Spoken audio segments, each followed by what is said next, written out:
Okay, welcome everyone to SIGTYP Lecture Series.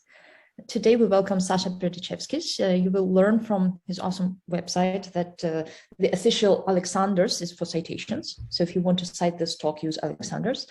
Otherwise, people call him Sasha. I think I first met Sasha in Hamburg at a workshop on empirical, was a very fancy name, empirical consequences of universal claims in grammatical theorizing.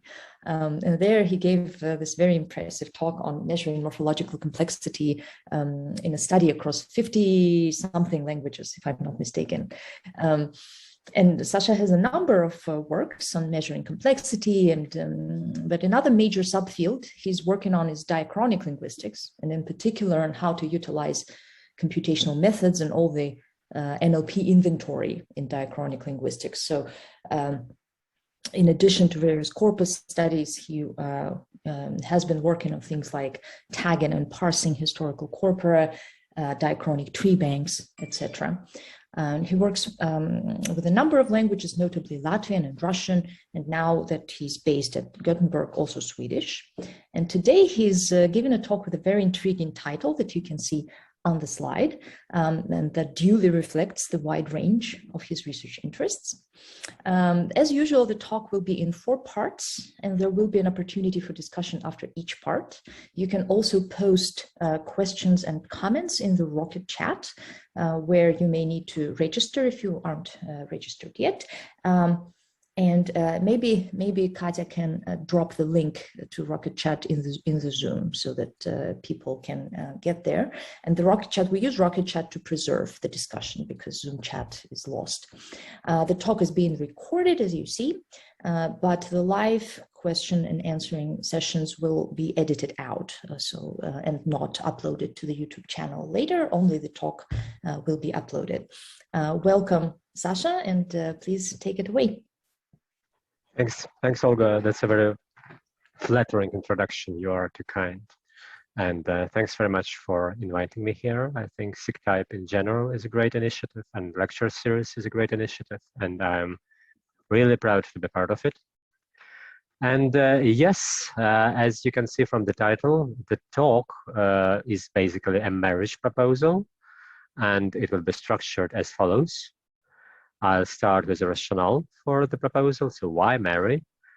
I'll continue with a case study about Swedish family life, and I'll explain what family life means here in 10 minutes.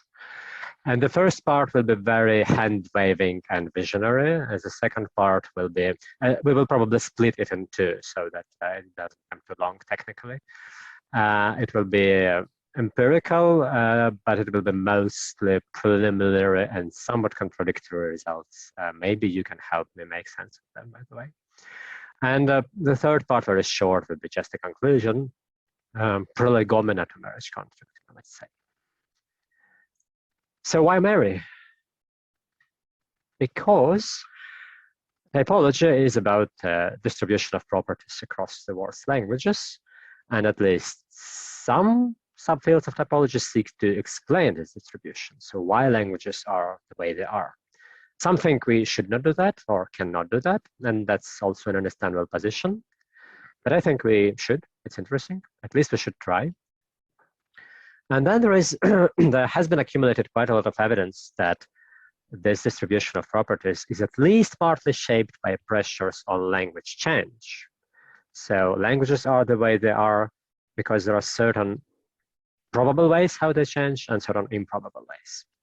The pressures are maybe rather weak, but given 700 languages, we can predict to some extent what is likely and what is not likely to happen. I'll cite some of the influential overview relatively recent papers, but there is much more work on that. So Christensen and Chater, 2008, Languages Shaped by the Brain, where they argued that it's not that we evolved some kind of language faculty which defines the structure of language, but rather the language as languages as cultural systems evolved to fit to our brain, to serve it in the best possible way. Very similar position by in a paper, Language is a Complex Adaptive System, They argue that language emerges from a lot of interactions and should be studied from usage-based positions. Lupin and Dale, 2016, also very similar position with more focus on adaptations, not only to cognitive factors, so what's inside our heads, but also what's outside language in society, in environment and technology and whatnot. So languages adapt to their niches.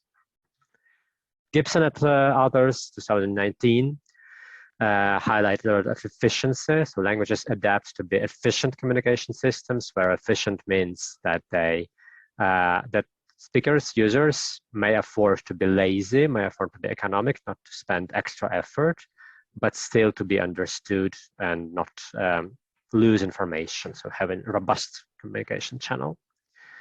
Schmidt-Gebauer and others, 2019, review is a volume where different authors argue about different positions, how diachronic explanations in typology should a best approach. Do we have constraints on the target? So the resulting language functions best if it has this structure, and then this structure is most probable. Or do constraints play rather are exerted on language change? Or maybe neither, maybe it's rather the source, the ancestral language, which defines typology, and then typology is used as rather a result of historical, not necessarily historical accidents, but historical processes without much universal pressures. So reviews how these various approaches can be combined, to what extent they are complementary, to what extent they are contradictory. So what driving forces are there? Which factors can potentially affect language change? Cognitive factors, I already named efficiency, learnability. Languages evolve to be learnable, since if they are not learnable, they will not be learned.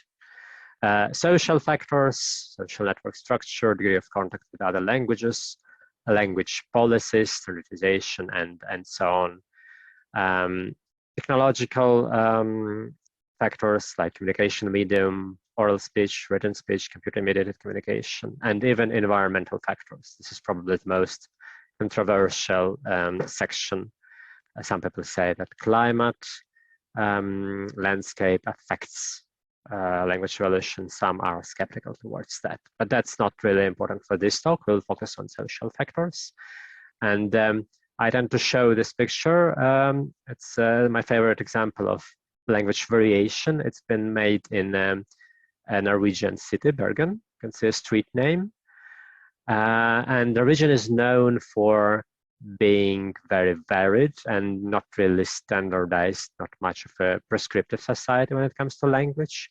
So street names may come in several variants, and the same street may have different names and different buildings, like this one, which may be called Övre Bläckavej, Upper Pale Way, with or without the definite article on the end. So it may be Övre Bläckavej indefinite or Övre Bläckavej indefinite.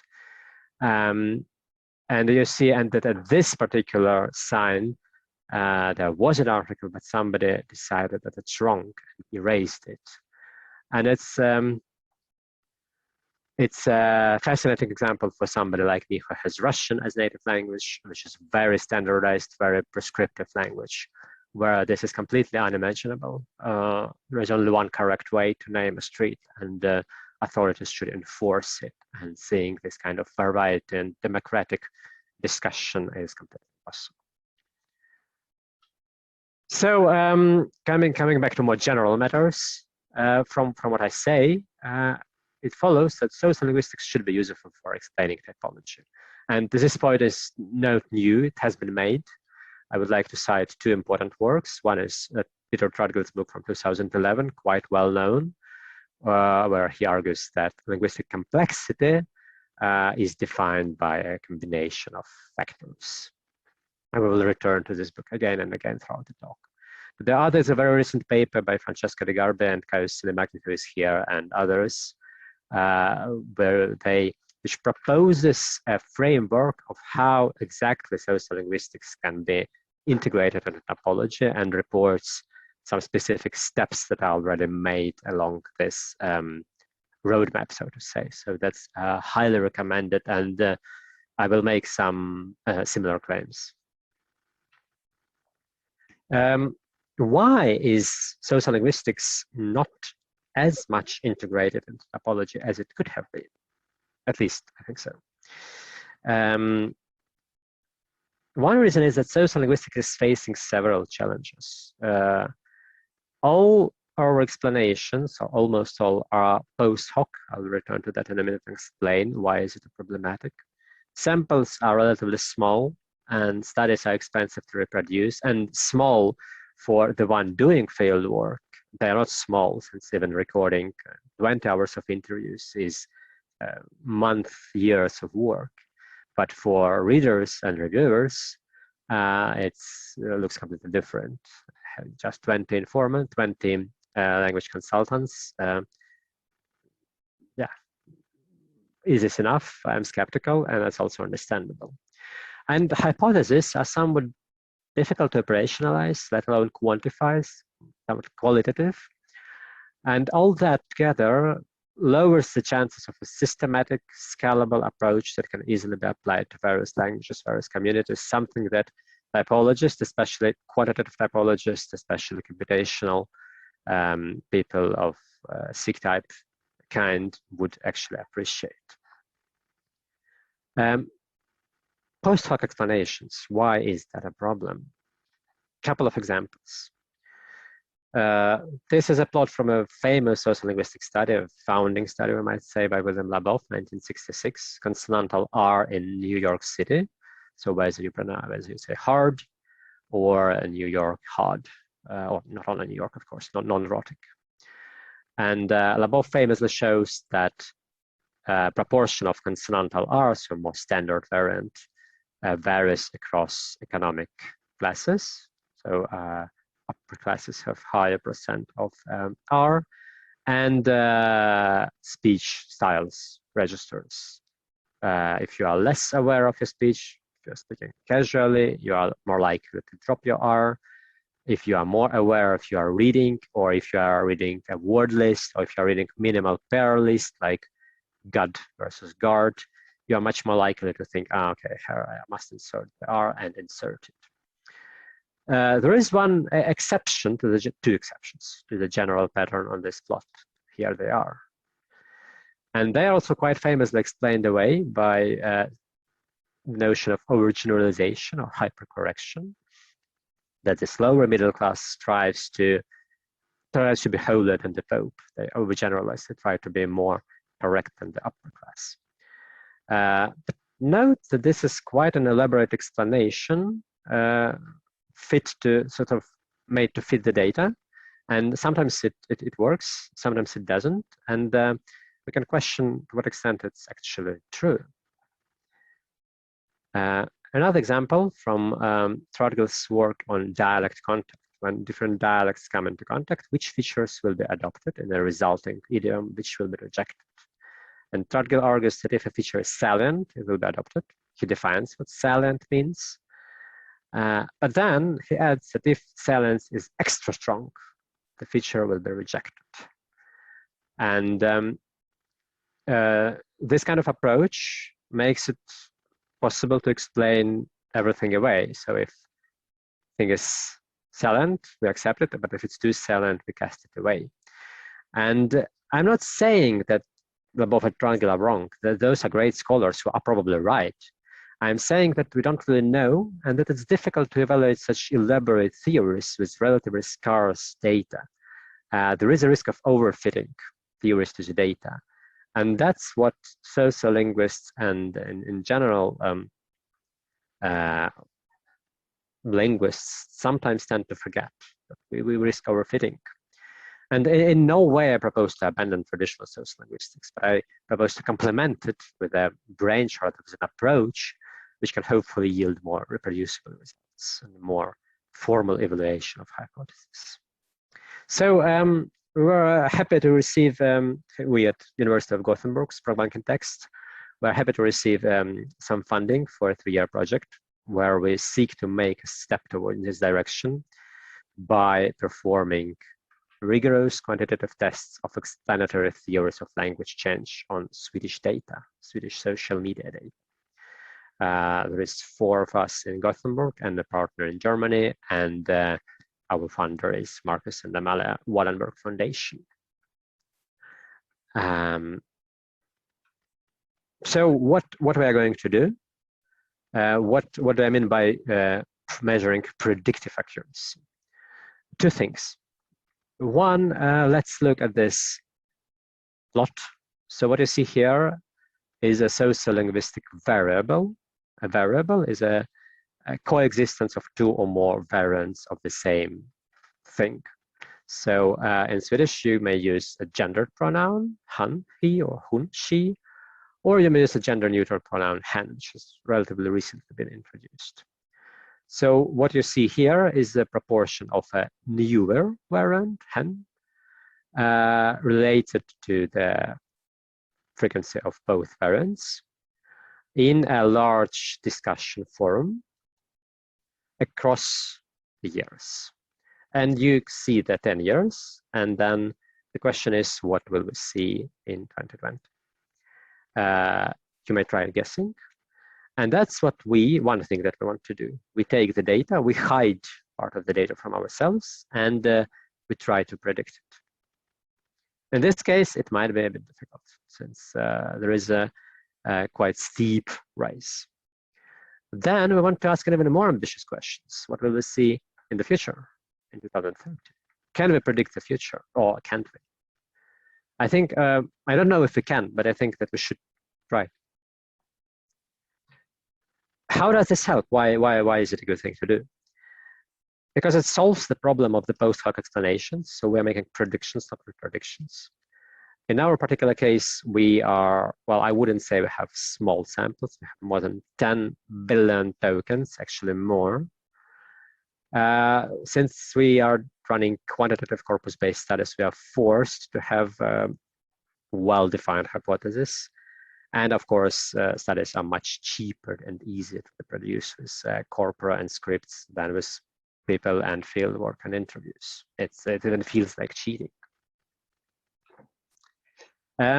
What's for NLP and all that? I talked about sociolinguistics, about typology, but I also mentioned NLP in the title. So what's the role of NLP? Computational linguistics. NLP provides advanced corpus annotation, tools for data processing, and also, importantly, the approach of not overfitting, of testing theories on unseen data, which is not very much used in linguistics as far as I know. When people do statistics, it's usually regression fitted to the whole data, which is legitimate, but answers a somewhat different question. What does NLP gain from that? It has been argued recently that it's important to learn how to represent social nature of language in our NLP representations.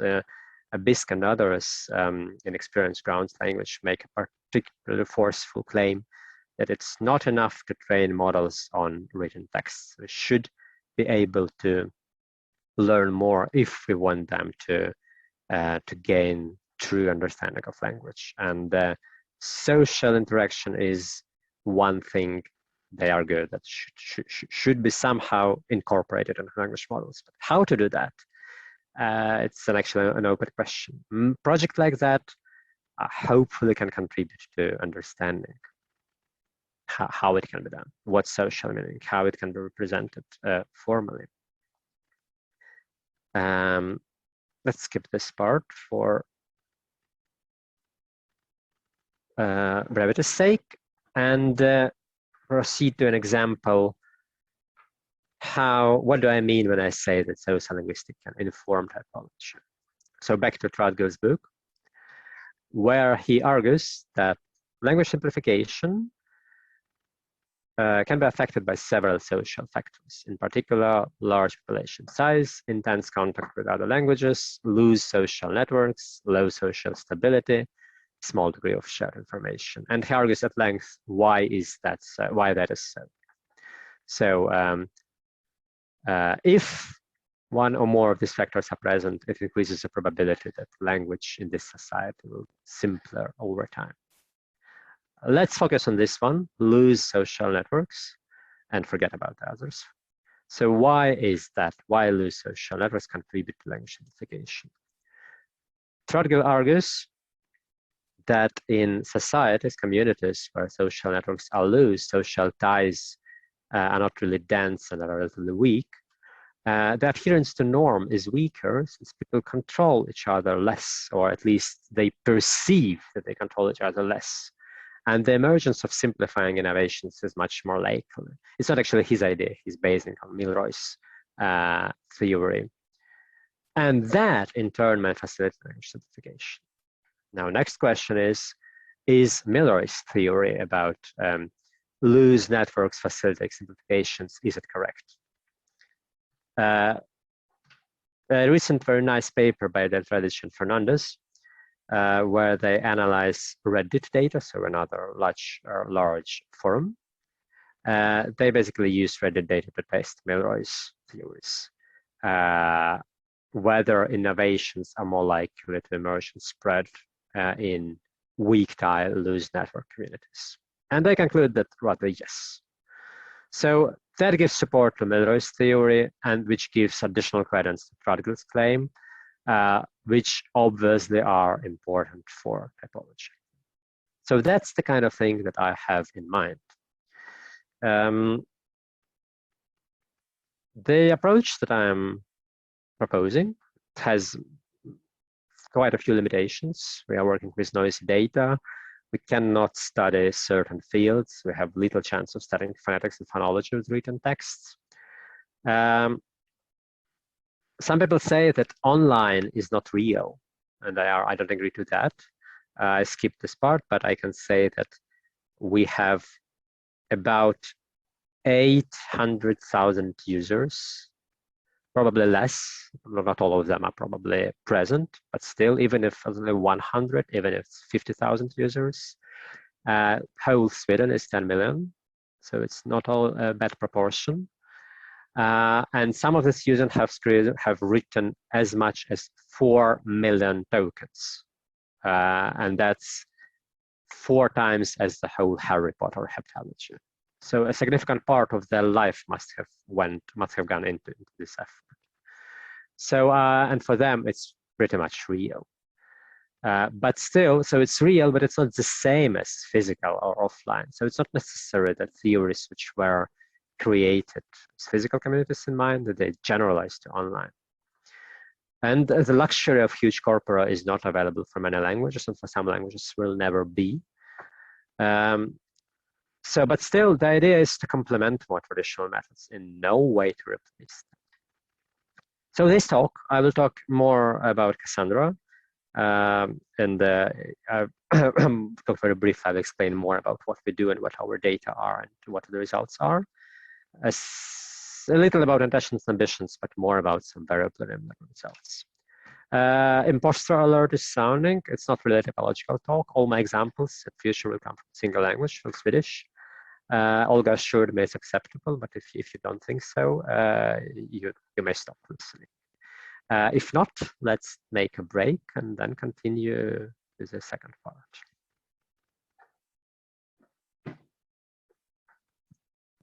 Thank you, Sasha, for this excellent overview of the literature and the introduction. I'm sure it will be very valuable to have that those slides for posterity with the citations for anybody who would like to study the connection between sociolinguistics and typology. All right, I will pause the recording. Thanks. So part 2, I did not make a formal split here, but if it becomes too long, we will split it into somewhere in the middle and make a break. So I will speak about a case study, the family life, about materials and methods, and then about predictors, since I promised that we will try to predict how language changes, how can we do it, what can we rely upon. So our data source, our main data source is a discussion forum called Familjeliv, Family Life. We have more, but for now we are focusing on this one. Almost 800,000 unique usernames. Not all of them are actually active real users, but many are. 19 years, not all equally dense. So early years and late years are rather scarce, but those in the middle, we have a lot of information for them. Most users are female. That's most discussions on this forum are about family. Pregnancy, being a parent, marrying, getting a divorce, having children, having pets, having difficulties with relationships, and whatnot. Very valuable, very convenient information. About 1,300 of them made their age publicly available, which allows us to use it as a predictor variable. And for information, I don't know, my generation tends to know what discussion forums are pretty well, but I noticed that older generations and younger generations don't always do, since communication mediums change. So to make sure we're on the same line, a forum consists typically of sub-forums, so subtopics rigidly defined by forum structure. And so Family Life has 23 sub-forums: pregnant, being a parent, pets, adoption, and so on. Those are sometimes further divided into yet more narrow topics. And then within those narrow topics, you can post a message and thus start a thread by asking questions. For instance, I have two kids, and an older one is jealous towards the younger one. What do I do? And then people start answering in your thread. Ignore them, go to a psychologist, get a third child, and your problems will seem insignificant, and so on and so forth. And this structure is extremely valuable for us. It makes it possible to reconstruct social networks. So what we have is not just plain text. It's important. It's a huge traumatic story of social interactions, of friendship, animosity, indifference, and all kinds of relationships. 20 years. Can we even observe an interesting change within the spirit? Historical linguistics works with centuries. 20 years, what is it enough? Let's have a look at some relevant variables.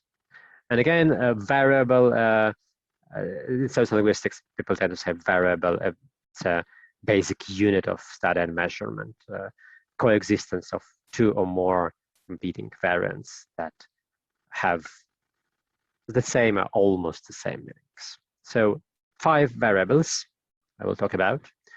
We are looking at more, but I can list all of them.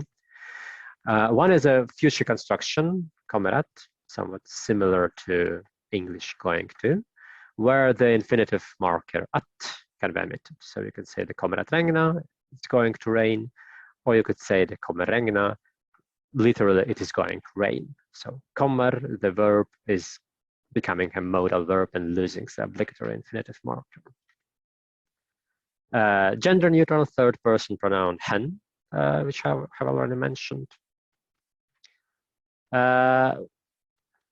Reflexive, scare quotes, active present participle as a second predicative. It's not really reflexive, but instead of a more standard han kom sjungande, he came singing, it's possible to say han kom sjungandes, where this S is a marker of a passive or maybe reflexive. Usually, in this construction, it doesn't have either meaning. It arguably doesn't have any meaning at all, but typically it's a passive marker, which is here used without any passive meaning. And I would like to thank my colleague Eric Osset, who made me aware about this variable. I am not a native speaker of Swedish. I didn't even know you could say something like that. I was surprised. I didn't believe her. I didn't believe the Swedish Academy grammar either. I asked my daughter, how do you say in Swedish, he came singing? And she said, han kom sjungandes. And I was, what? Can you say that? And she replied, how else can you say that? And the standard variant she did not accept. So she insisted it must be with S. Phonetic spelling, a shortening where you spell words like någon, anyone, someone, or sådan, such as non, son, as they are very often pronounced. Arguably, it reflects the pronunciation, but with written speech, we can't say to what extent it's orthography and what extent it's pronunciation. And regularization of irregular strong verbs, which is would be familiar to speakers of English. So, for example, the verb tvinga to force may conjugate tvinga, tvingat, tvang, tvunget. So irregular pattern, the older pattern, or completely irregular weak pattern, tvinga, tvingar, tvingade, tvingat. And there are many more verbs like that. And here I lump together several verbs to get more data. Otherwise, it's too scarce. So what happens with these variables? Let's have a brief look. Kamerat behaves like that. The frequency of the emitted at goes up within our 20 years. And note that this change has been active at least since 16th century. So it's very slow. It's still going on. But yes, there is a very clear increase. We can witness it, we can study it. And on all these plots that I show, it's always the frequency of the incoming, the new, the emerging variant, which I show. Hen, don't see much of a change unless we really zoom in. And then we do. So don't know the scale. It's not 0 to 1. It's just 0 to 0.2. It's interesting to try to follow the societal changes. The pronoun was first proposed in 1966. It's invented. Then the debate was somewhat rekindled in the early 90s. 2009, it's introduced in the National Encyclopedia. 2013, first used in the Parliament in oral speech. 2015, it makes it into Swedish Academy's word list, a prescriptive dictionary. But we don't see a clear correlation of those with what happens in usage. And I see that Emma Sköldberg is here, who knows much more about these matters and about Swedish descriptive and prescriptive dictionaries. So if you want to correct me or add something, Emma, later, I would be happy to. Emma is the editor-in-chief of the main Swedish descriptive dictionary, so her knowledge on these matters is truly profound. Next variable, so this passive, which is not passive, participle. Again, we don't see any pattern. We zoom in, and we still do not see a clear pattern. It goes up, down, and it looks like maybe more or less random oscillations. But we'll get back to this variable, so keep this plot in mind. And finally, phonetic spelling. We see somewhat a U-curve. It's up, and then it goes down. And very similar patterns are observed for some other orthographic variables on this data, on this discussion forum data. So typically, the online media are supposed to be more colloquial and more tolerant to informal spellings and stuff like that. And it seems to be true during the first years of this particular forum, but then it suddenly becomes more standardized and more normalized. And it's very interesting why it happens. Do the users grow up, or do they perceive that as their community expands and stabilizes, it becomes more prescriptive? I don't really know. And verb regularization, finally. They observe a very slight, maybe not really convincing increase. So more weak regular verbs. So yes, 20 years is actually enough to see at least something. why all that matters for typology? It looks like pure Swedish sociolinguistics. Because we can relatively easily collect a lot of data from a lot of users on a lot of variables and see how linguistic change is related to social and other factors. And to reiterate, if this is done systematically for various languages, we are one step closer to a typology of language change, and then we're one step closer to a typology of linguistic structure. Predictors. Let's start with this one. So language change is often assumed to follow an S-curve, or slow, fast, slow pattern. There are many overview papers on this matter, and they are quite convincing, but when I look at these plots, I think, do they look like S-curves or parts of S-curves? And I would say that hen does. It looks like a beginning of an S-curve, but the others really don't. Comet at and the verb regularization are old variables. They have been going on for centuries. So if there was a fast phase, it should have ended at some point. If we are in a second slow phase now, we should not really see much change. The other two variables are rather U-curves, or maybe just not no curve at all, just that line. So it has been argued that if you look closely enough, you find an S-curve. At some level of analysis, S-curve is present. But again, I'm somewhat skeptical to that, since if it's curve fitting, if you look hard enough, you may always find any kind of curve. So what happens if we take 100 more variables and look at them? Will S-curve be there? I don't know. Since many clever people are saying it will, probably it will, but I would like to check. Why does it matter? Because S-curves are supposed to be ubiquitous, and many models of language change are based on that. It's an explanatory concept. So why there have been proposed quite convincing explanations why do we observe an S-curve and how its shape correlates with how exactly the innovation is being spread. So it's not just a descriptive, it's a theoretical notion. And I would really like to know to what extent it's applicable and how universal it is, and how well universal across variables and again across languages. Register or genre or domain. So we are looking at discussion forum, again, social media, relatively, not so relatively, but not much standardized domain, unedited texts, free expression, of sometimes called a hybrid between written speech and oral speech. What happens if we compare data from those family life to more edited texts, in this case SVT, which are articles from the Swedish television's webpage? We may treat them as newspaper texts, basically. Online newspaper texts, written by professional journalists and edited by professional editors.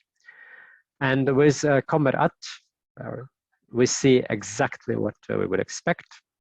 There is the same trend, but it's a few years, a few maybe decades behind. So here we may say that the discussion forum functions like a time machine related to the newspapers. We have an opportunity to look in the future. Probably the blue line, SVT, the newspapers will be there soon. But it's not always like that. Hen, the gender neutral pronoun, similar pattern. Again, the forum users are more dedicated to gender equality than journalists, or maybe just more eager to pick up an innovation. But here we see a reversed pattern. SVT is a little, but definitely above the forum in verb regularization. So, and that's unexpected. And why does it happen? Maybe the forum users hypercorrect, that they're sticking to somewhat older, somewhat more forms in order to compensate for something. It might also be, the problem is that I lumped together several verbs to get more data. It might be problematic since for some verbs the regular form is rather relatively new and somewhat colloquial, or if acceptable. For some, the weak form is already established and the old irregular form is perceived as archaic, although correct. So maybe it was a bad idea of lumping them together. But still, that doesn't really explain this pattern. So phonetic spelling, shortened spellings, what we would expect, almost none in the newspaper texts. Why it matters? We get more insight to how heterogeneous languages are, which is often underestimated by almost everybody. Maybe not by sociolinguists, but typologists are forced to underestimate it, especially corpus typologists. I sometimes use universal dependency collection for doing comparisons, and then it's always very tempting to forget about genre, since it's not tempting, it's almost a necessity, since there is not much information about those corpora about genre. And then we end up comparing different languages on a not fully comparable data. If it's newspaper text from one language and law text from another one and social media from a third one, then it's not a fully valid comparison. So it's very annoying to be take it into account, but it truly must be done. By comparing registers, we get better equipped to make predictions. So what we see in freer media like discussion forum, when does this innovation start spreading to more conservative mediums? Do they? Or if, as you saw in this case, it's vice versa. It's the newspapers is ahead of discussion forum.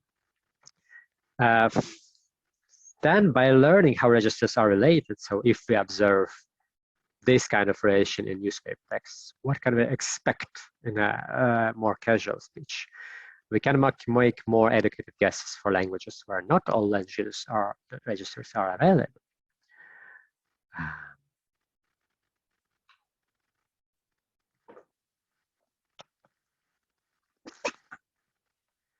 Very briefly about normative status of those variables that I described.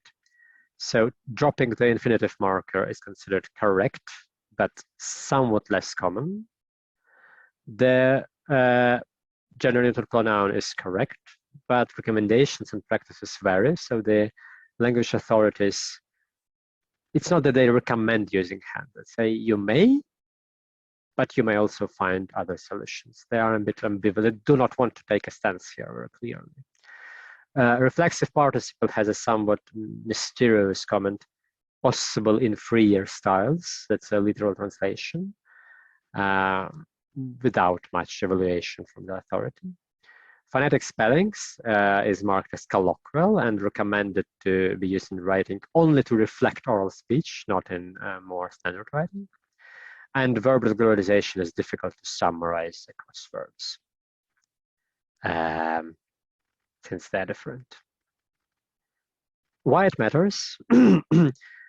Do language policies, traditions being more prescriptive or less prescriptive, affect the actual language change and consequent language structure?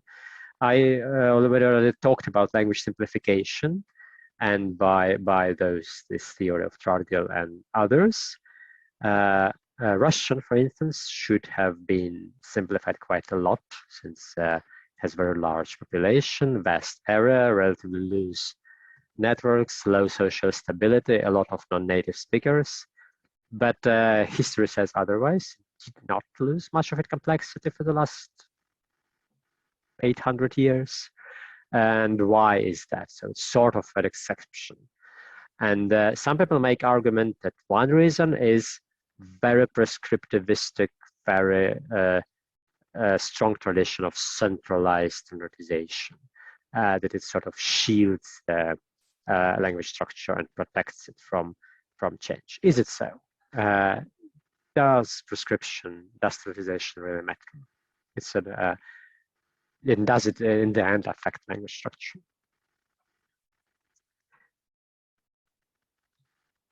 Sorry, we may stop here.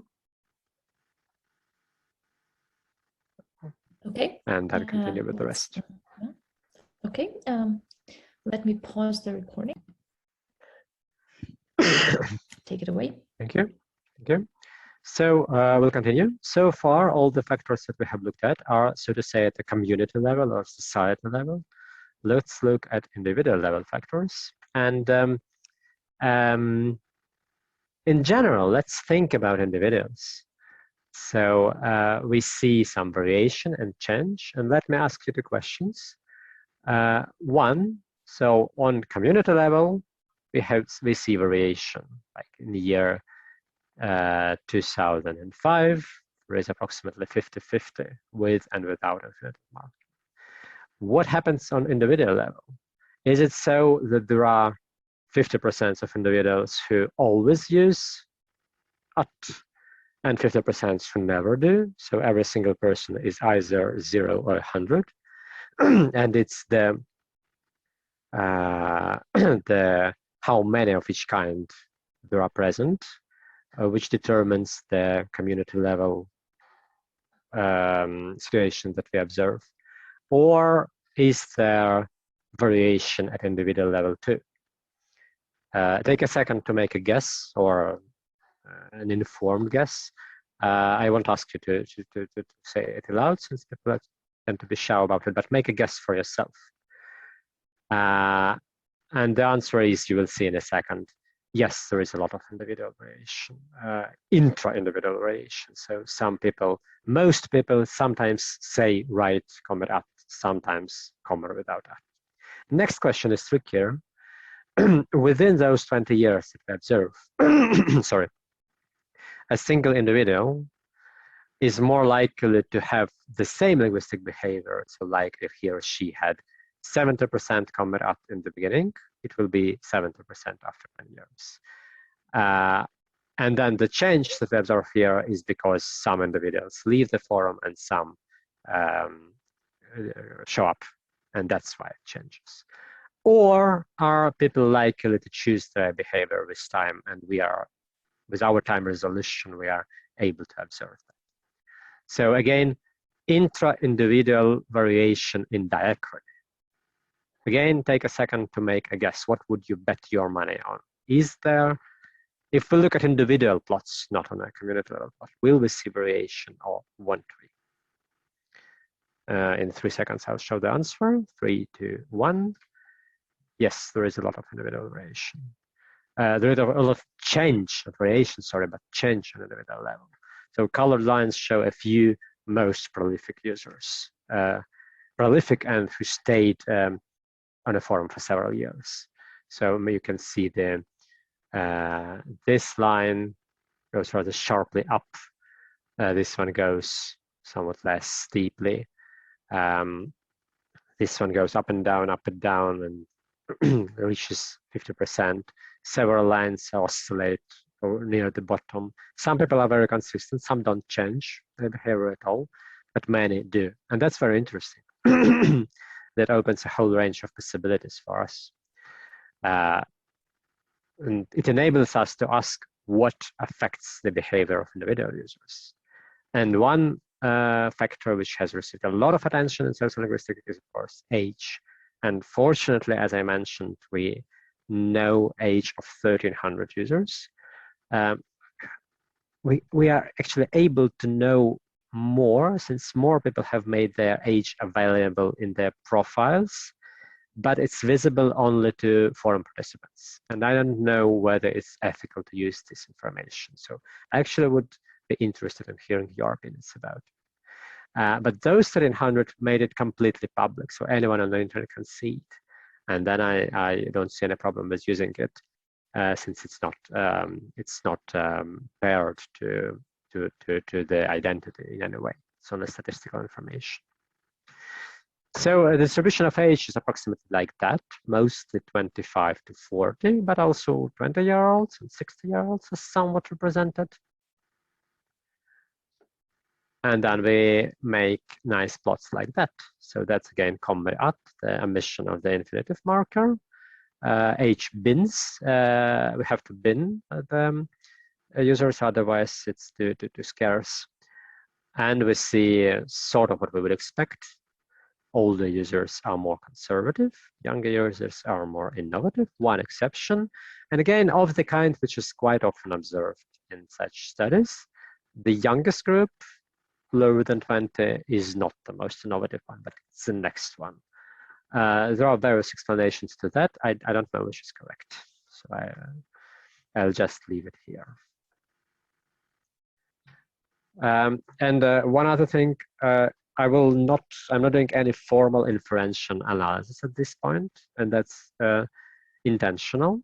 Since it's exploratory stage, we are looking at the data. We are trying to find out what kind of studies we can make, what kind of stuff we can find. We can see study, what we cannot. And doing inferential statistics at this stage would not do any good, I think. So just showing plots and not any regression models of stuff. Phonetic spelling, approximately the same pattern. Let's see some not entirely consistent thing here, but it might be random stuff, or it might not be. We'll have to look into that. That's where it becomes interesting, this reflexive participle.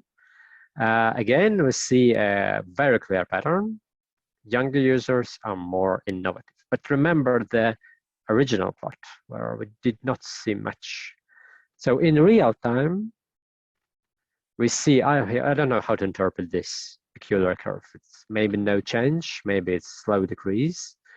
But in, so to say, apparent time, and apparent time is again William Labovsky's concept that if you want to study diachrony of a language but don't have access to language history, you may use something which he calls apparent time. You assume that people don't change their linguistic behavior much after critical period, which is presumably adolescence. And then you come to 70-year-olds and ask them how they speak, and treat their answers as approximation of how language was 50 years ago. And then you speak to 60-year-olds, 50-year-olds, 40-year-olds synchronically. And then you give us some approximation to the diachronic picture.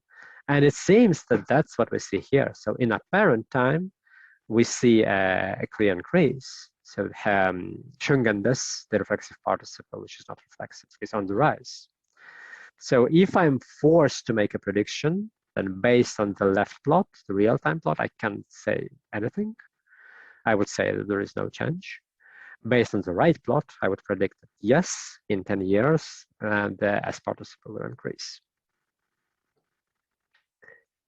Hen, the gender-neutral pronoun, is also surprising. Younger users sort of abandon it. Older users use it more. Again, should we predict the decrease of hen? Again, my main source of information about Swedish language spoken by teens is my daughter, who confirms that. She and her friends do not use hen. They use either plural, as in English, they, or just he or she. But that's highly anecdotal evidence, of course. Again, it's something that not entirely obvious from more coarse-grained analysis. Why all of that matters? So a distribution of variance over age can reveal patterns that are invisible otherwise. I hope that I have shown at least that. We have a link to psycholinguistics or cognitive science here, why age matters. And there are very conflicting stances in sociolinguistics on that. Some people say that children are innovators, that languages change only when they're acquired by children. The adults don't really change much. It's the children, when they learn, they change some things, and that's where change occurs. Some strongly disagree and say, no, children do change some stuff, but they don't really have a prominent role as a society, so their changes don't matter that much. It's teenagers who are innovators, late teens, since they are already somewhat established members of the society and they have a will to oppose the norm, which older people don't. Then it's a question of how much adults change their linguistic behavior. We do know that there is some kind of lifelong change. You do not normally speak in the same way at 70 as you did in 20. But there are theories that probability of how much you will change your behavior depends on the kind of variable. So for morphological variables, you are likely to adopt new variants. For phonetic, you are not, some say. And that's also something we could try testing. And then different societies have different proportions of younger, older speakers. Does it affect language change and by proxy language structure? And the last predictor, social network structure. That's the most visual part. So as I mentioned, we can reconstruct the network of social ties. That's a particular value about our data. So let's say that the users interact if they post a message in the same thread within the same year. It's a bit too liberal definition, since threads can become very long. We should make it more restrictive that they post in proximity of each other. We will do that. But for now, let's treat it like that. If we accept this definition, we can make pretty plots like that. This one is not impressive, since 2003 is it's a lean year, not much data. The forum has just been started. So that's just to explain you what it means. Here, we only have users which have written more than 2 million tokens in general. And again, please be reminded, 2 million tokens, it's a lot. It's a huge corpus of text from one single person. So we have users, which are nodes. We have edges, which show how often the two users interact. The wider the edge, the line, the more often they interact.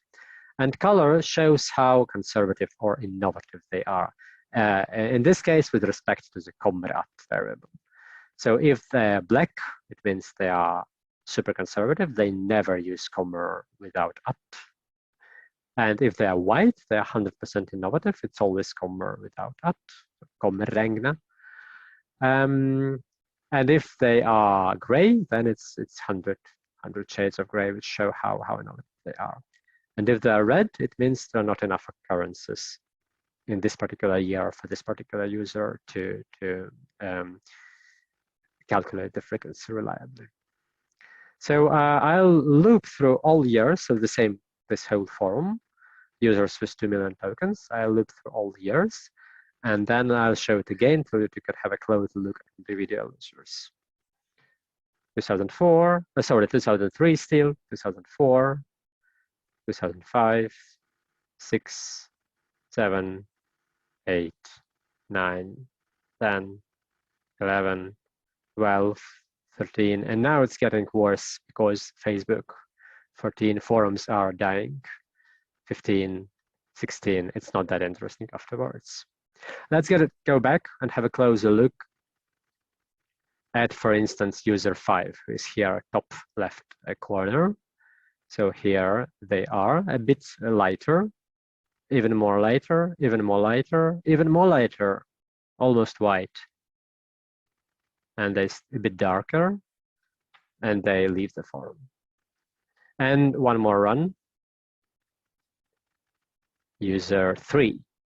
Here they are, bottom left corner, rather dark, even darker, completely black, still black, a bit lighter, dark again, dark, dark, a bit lighter, yet more lighter, dark again, yet more lighter, light, and they leave the forum, and so on. And you can play with that again and again and look at different users.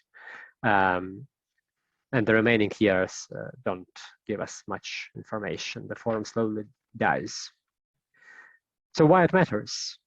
And here, let's go back again to Tradgo. and his prediction of language simplification. And it's, by the way, I say Trudgill, but there are many people who have written on that. Here are some articles, but there is much more, and Caius, who is present, has also contributed to this field, and I have tried to. Let's focus on these three factors: large population size, loose social networks, small degree of shared information. And we can actually test it by the following way. So we will say that a subforum, and again, a subforum is a structural subunit of the forum and the whole, is equivalent to Trudgill's community or society, that we can measure population size by simply measuring number of users, and we can measure social network density by measuring graph density. So, and graph density is how many edges there are compared to how many edges there may be. So here we see 1, 2, 3, 4 edges, but there might have been more. So user 8 and 12 might have been connected, 6 and 8, and yeah, that's it, 6.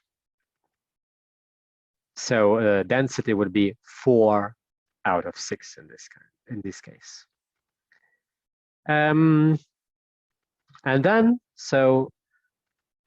and the linguistic variable would be verb regularization, since it's the only variable in this set which is clearly an instance of simplification. For all others, it may be argued, but this one, I mean, regular verbs are simpler than irregular ones. And what we'll try to predict. So if we measure percentage of regular verbs at year n+1 and subtract percentage of regular verbs of year n, will this change? If it's positive, we see simplification. It should be positively correlated with number of users and negatively correlated with graph density. So simplification as a function of population size and network density. Positive correlation predicted for population size, negative for network density. So again, please make a guess for yourselves. I will show the data on the next slide. What will you see? The data will support the theory, or the data will not support the theory. And if they're not, why do you think so? Because the theory is wrong, Trudgill is wrong. Because Trudgill is right, but I am doing a bad thing when I'm trying to generalize his ideas to online communities. I should not be doing that. Or because just operationalizations are inadequate. I'm measuring things in the wrong way. Or because there is not enough power in the sample, or for some other reason. So please take a second and make a guess. What do you truly expect to see? What would you bet your money on? It's no effect for population size, and no effect for network density either. Very pessimistic. But I thought I should still share these results. I mean, negative results are important. I hardly will be able to publish them, but at least I can show them to you.